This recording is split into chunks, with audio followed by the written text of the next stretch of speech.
আজ রান্না করলাম সয়াবিন ও ছোলার ডালের ধোকা, গাটি কচুর তরকারি আর সকালবেলা খিচুড়ি। রাধে রাধে বন্ধুরা, সকাল থেকে আজকের ব্লগটা শুরু করেছি। সারাদিনের কাজকর্ম, রান্নাবান্না সব কিছু তোমাদের সাথে শেয়ার করছি। সকাল সকাল আজ স্নান পুজো সেরে খিচুড়ি রান্না করে নিয়েছি। আজ ছেলের স্কুল খুলছে, এই যে এখন খিচুড়িটা বেড়ে নিচ্ছি। একটু খেয়ে তারপরে ছেলেকে নিয়ে স্কুলে চলে যাব। গ্রীষ্মের বন্ধ এবং কোরবানি ঈদের ছুটি সব মিলিয়ে 20 দিন ছুটি ছিল। 20 দিন পর আজ স্কুলে যাব, তাই জন্য একটু তাড়াহুড়ো করে খেয়ে বেরিয়ে পড়ব। এখন খেয়ে যাব, নয়তো আস্তে আস্তে দুপুর হয়ে যাবে, খিদে পেয়ে যায়। ওই জন্য একটু খেয়ে নিচ্ছি। তাড়াতাড়ি করে খেয়ে তারপর ছেলের টিফিন গুছিয়ে ছেলেকে নিয়ে চলে যাব স্কুলে। এই যে এখন তাড়াতাড়ি করে খেয়ে নিচ্ছি। ছেলেকে বলছি যে একটু একগাল খেতে, কিন্তু ও সকালবেলা খেতে চায় না। সকালবেলা ও খেলেই ওর বমি আসে, এজন্য সব ওকে টিফিনে দিয়ে দিয়েছি। টিফিনে 1 গ্লাস হলে পরে তারপর ওকে খাইয়ে দেবো। ছেলেকে রেডি করিয়ে নিয়ে এই যে বেরিয়ে পড়েছি রাস্তায়। যে সবাই যাচ্ছে স্কুলে। বাজারের ভেতর থেকেই স্কুলে যেতে হয়, 5 থেকে 10 মিনিট লাগে হেঁটে যেতে। এই যে স্কুলে চলে এসেছি, এখন চলে যাব সোজা ক্লাসে।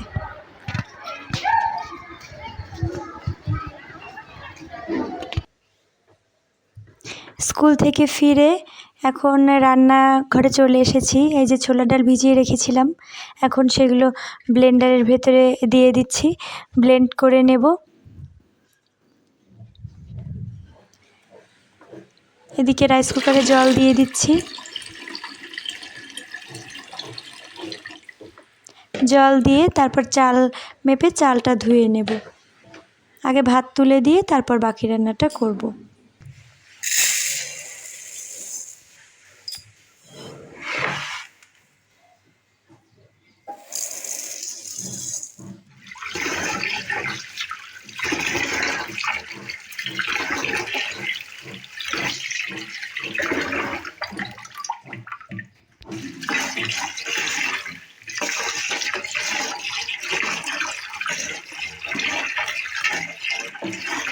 চালটা 2-3 বার করে ধুয়ে নিতে হয়, কেন কি কেনা চাল অনেক সময় সাদা সাদা পাউডার মতো থাকে, ভালো করে না ধুলে ভাতে গন্ধ আসে।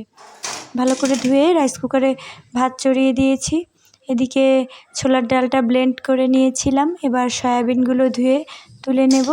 সয়াবিনগুলো 3-4 বার করে ধুয়ে তারপর তুলে নেব। সয়াবিনগুলো ধুয়ে তুলে নিচ্ছি।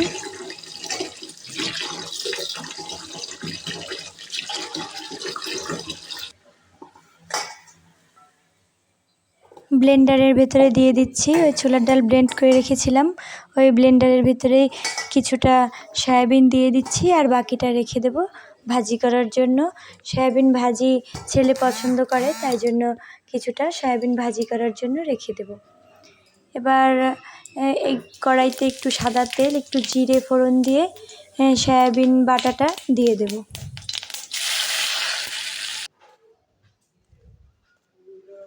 একটু নাড়াচাড়া করে লালচে মতো ভেজে তারপর বেটে রাখা ছোলার ডাল এর ভেতরে দিয়ে ভালো করে নাড়াচাড়া করে একটু নুন, একটু হলুদ আর একটু মরিচের গুঁড়ো দিয়ে ভালো করে নাড়াচাড়া করে নেব।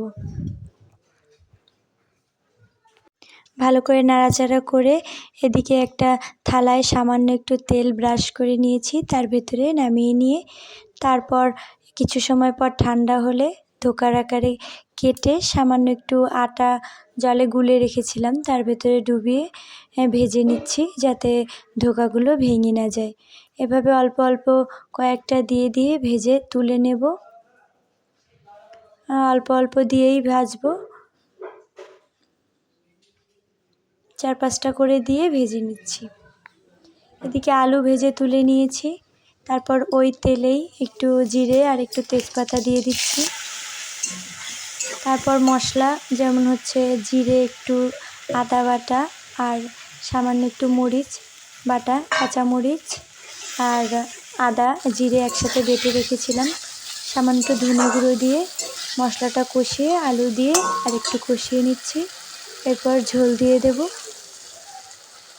ঝোল দিয়ে ঝোল ফুটে উঠলে তারপর ধোকাগুলো দিয়ে তারপর সামান্য একটু গরম মশলা দিয়ে নামিয়ে নেব।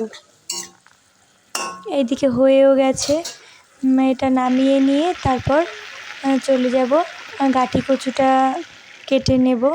সেটা ভালো করে ধুয়ে তারপর গাঁটি কচুর ঝোল রান্না করব। ধোকাটা নামিয়ে নিয়েছি।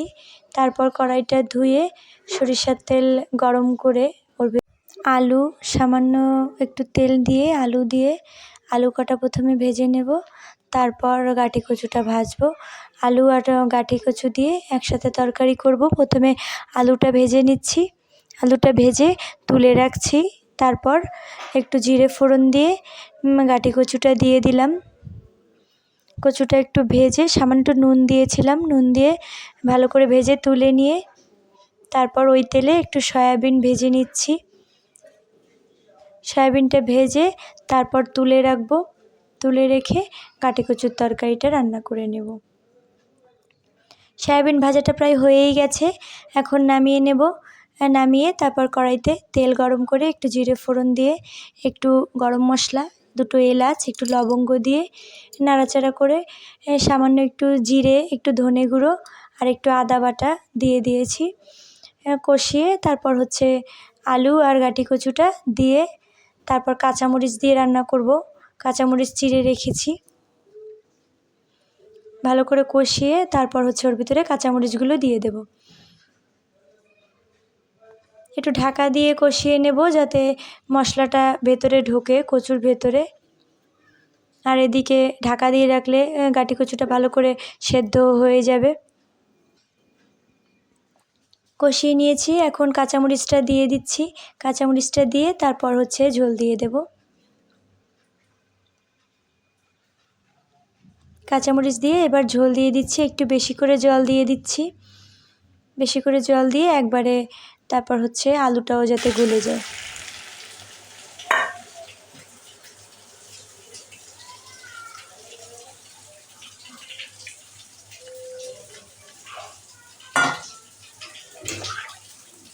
ঝোল দিয়ে নাড়াচাড়া করে একটু গ্যাসটা জোর বাড়িয়ে দিয়েছি, তাড়াতাড়ি হয়ে যাবে। হয়ে গেছে। একটু মাখা মাখা করে নামিয়ে নিয়েছি। যেহেতু কাঁচামরিচ দিয়ে রান্না করেছি এই জন্য কালারটা অত সুন্দর আসেনি। এই যে এখন কিছু সময় পরে ছেলেকে স্নান করিয়ে খাইয়ে নিজেও খেয়ে তারপর আবার চলে এসেছি রান্নাঘরে। গ্যাসটা পরিষ্কার করে নিচ্ছি। রান্নাঘরটাও একবার পরিষ্কার করে তারপর চলে যাব ঘরে। তারপর ছেলেকে একটু ঘুম পাড়িয়ে নেব। ঘুম পাড়িয়ে, যেহেতু আমি পাশে না ঘুমানো শুলে ও ঘুমাতে চায় না, তারপরে ও ঘুম আসলে তারপর আমি উঠে যাই। ছেলেকে ঘুম পাড়িয়ে তারপরে আবার টাইমে জল আসবে 3টের দিকে, কোনো দিন 3:30, 4টাও বেজে যায়। টাইমের জলের কোনো ঠিক নেই। এই জন্য ওয়েট করতে হয় কখন জল দেয়। টাইমের জল আসে। জলটা না ধরলে আবার সমস্যা, যেহেতু ওই জল দিয়েই রান্না বান্না সব কিছুই করা হয়। এই জন্য জলটা ধরতেই হয়। গ্যাসটা পরিষ্কার হয়েই গেছে। গ্যাসটা পরিষ্কার করে এরপর থালা বাসন মেজে নেব। থালা বাসনগুলো মেজে নিয়ে এখন থালা বাসনগুলো মেজে নেব। এই প্রথমে গ্যাসের ওপরে যেটা পরিষ্কার হয়ে গেছে লোহার, এটা হচ্ছে ভালো করে মেজে নিচ্ছি। মেজে তারপর থালা বাসনগুলো মেজে নেব। ছেলের টিফিন নিয়ে গেছিলাম, সেই টিফিন ক্যারি, বোতল সব একবারে ধুয়ে তুলে রাখবো, তাহলে কালকে আবার সুবিধা হয়।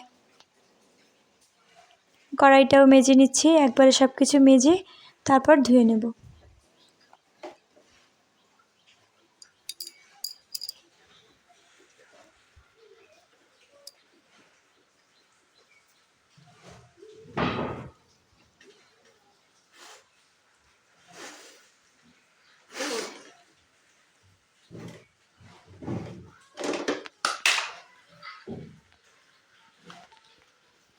মাজা হয়ে গেছে। এবার জায়গাটা ধুয়ে তারপর সব থালা বাসনগুলো এখানে ধুয়ে ধুয়ে উপর করে রাখবো। জল ঝরে গেলে তারপরে হচ্ছে গুছিয়ে রাখবো। এখানে ধুয়ে রাখছি যাতে জল ঝরে যায়। জল ঝরে গেলে মুছে তারপর গ্যাসের উপরে দিয়ে দেব।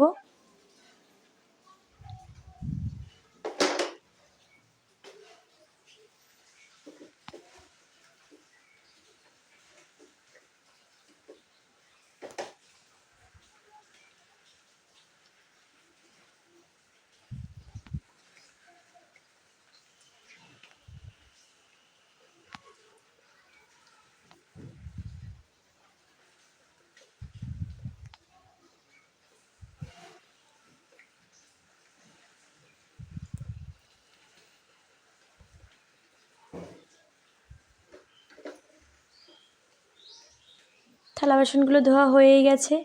এখন সিঙ্কটা হালকা করে একটু ধুয়ে থালা বাসনগুলো গুছিয়ে রাখবো। গুছিয়ে রেখে তারপর চলে যাব ঘরে।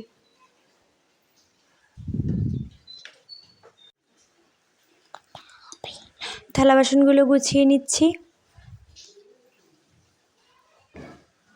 থালা বাসনগুলো গুছিয়ে ছেলেকে ঘুম পাড়িয়ে দেব। এখন গিয়ে এই যে ঘুম থেকে উঠে একটু খেলেছে ক্রিকেট পাশের বাড়ির পূজার সাথে। তারপর আমরা সবাই মিলে রাস্তায় একটু ঘুরতে বেরিয়েছি। ওকে বন্ধুরা, আজ এ পর্যন্তই। দেখা হবে পরের ভিডিওতে। আর ভিডিওর কোথাও যদি একটু ভালো লেগে থাকে তাহলে অবশ্যই লাইক করে দিও। হরে কৃষ্ণ।